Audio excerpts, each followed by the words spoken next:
we're going to package this bench top. This is the top of a bench. Well, actually, this is the top of the bench, sandblasted with a cocoa finish. Solid wood along the edges, smaller pieces in the middle. And there's not many manufacturers left anywhere in the world that still do this. We inlay a metal bar along the length because everyone that's ever had wood knows that there's a possibility that it could warp or twist or bend.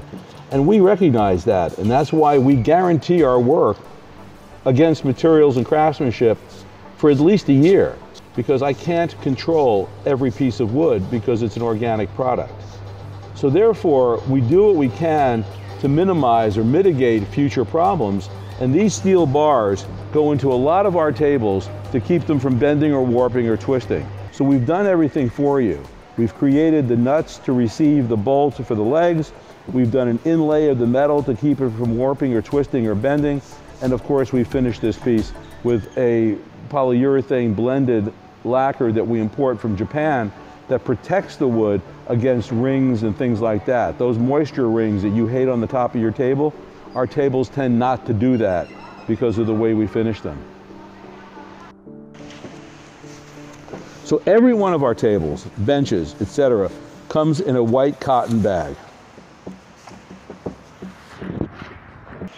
Then, once it's put into a bag for its traveling so it can't scratch, people have asked me, how do I know my tables aren't scratched when they leave? I guess now we know how we know they're not scratched, because we've just put them into a bag carefully. We then wrap them with a polymer blanket, and by wrapping them in the polymer, it keeps them isolated from moisture. We seal it so that the moisture is not going to get in while it's traveling, and then we box it. And then when we're done, we channel it closed to close them and keep them closed. And then they're strapped.